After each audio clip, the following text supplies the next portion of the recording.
Well, I don't think the representation of young people in all the leadership positions and spheres of life is sufficient. But the reason is not because of the numbers of young people in leadership position. The reason is because of the quality of the young leaders that we have in all the positions, right from the grassroots to the top positions in parliament, cabinet, and other areas of governance.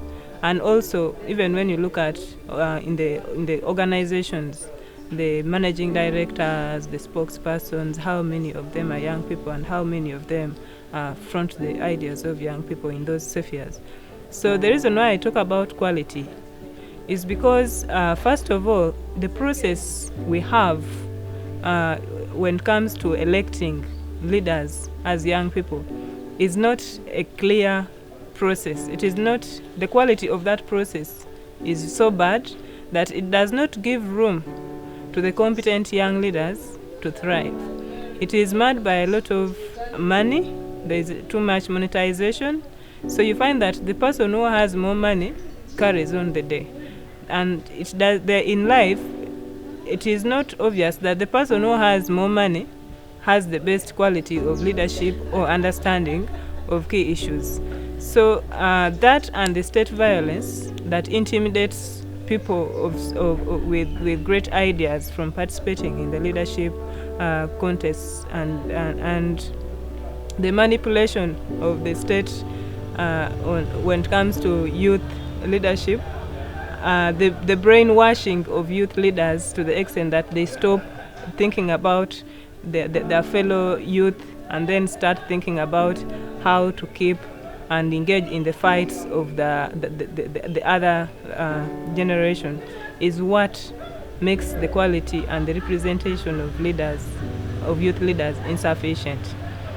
The other thing is the fact that in most cases, these youth do not necessarily focus on the issues that affect the youth.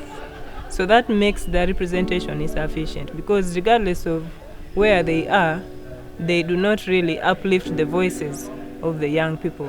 In a situation like this, where we are having many young people kidnapped, killed, targeted by the state for political reasons, some of them very innocently, because they don't even, they are not active participants in the politics, but because they are young, they are targeted.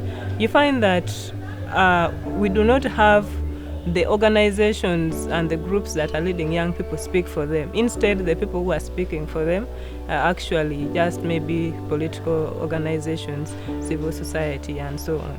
So that is one of the areas where there is that makes it very insufficient. The young people need to unite and to understand that when someone's right is violated, their political affiliation does not matter. And even when they are not into politics, the fact that their right has been violated should be the attention, not what they have done and where they are from. Because even the law says, even when someone has murdered, they are supposed to be arrested, taken to court, charged, tried, and then the process continues legally. So you cannot start condemning someone who has killed or ignore them when their rights have been abused. So even when you have committed any level of criminality, your rights must be preserved. And the young people must understand that if we do not unite and understand that there are certain core values that should keep us together as young people, now and forever, we shall not win the battle. Because sometimes when, let me say for instance, I speak, someone can think it is because I belong to the FDC, so even if I am beaten and violated, it does not matter. But tomorrow it is going to be someone else.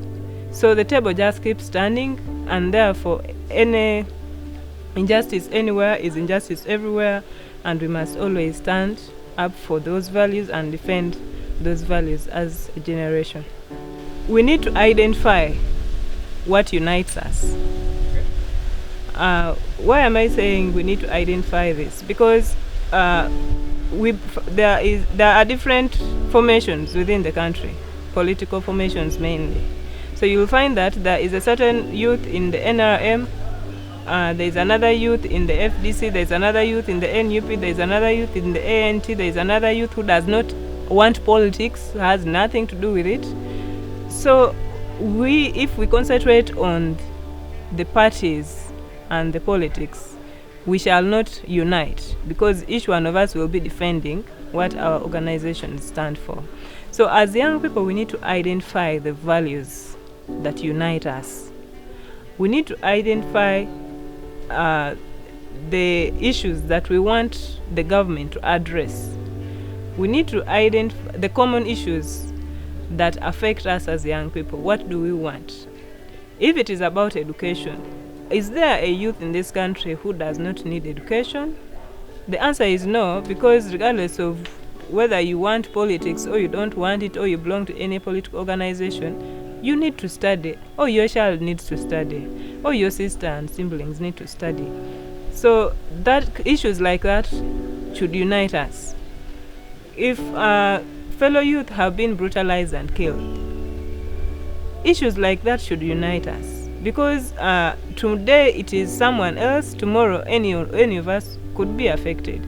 And when a generation is attacked and targeted, we cannot survive.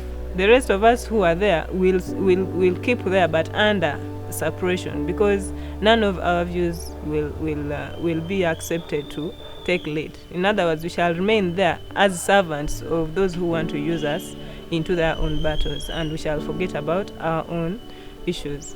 So issues like human rights abuse, issues like employment, where you find that out of we are the majority, over 80% in the country, and when you look at the employment status of Uganda, I think about 1,500,000 people are formally employed, meaning the rest are just gambling in the private sector, majority of whom are youth between 16 years to 35 years. So you cannot think and hide under the sun simply because you belong to a certain political affiliation, or you're not interested in politics. And this sometimes affects us when we try to advocate for equal rights and equal opportunities as young people. Sometimes it is looked at as politics. So the young people need to differentiate their needs from politics. The moment we do not differentiate what we want from politics, we shall continue thinking that those who are demanding for the right things are simply politicking. When you organize and say, well, we need jobs, and we think this is what government should do in order to create jobs for young people, and you try to mobilize some few young people here and there, some of them immediately start looking at you as a politician. But for me, I don't want politics.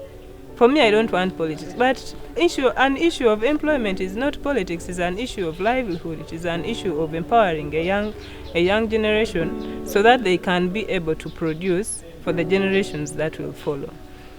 When you talk about education and you try to put forward certain reforms that the government should implement in order to transform the academic sector, again, it starts looking like politics, sometimes because of the voices that are trying to bring it out.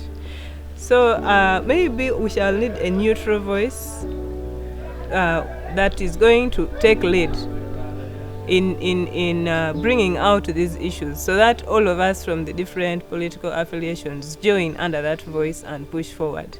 Because if the person from the NUP brings it up, the one of the NRM or FDC can say, no, those are NUP youth, we are not part of them. But yet the issues they are raising is the same. When the FDC is the ones trying to demonstrate, and like we are the jobless, there was an organized the Jobless Brotherhood. But they used to demonstrate around 5 or 4 of them. and yet they were demonstrating for all the jobless youth.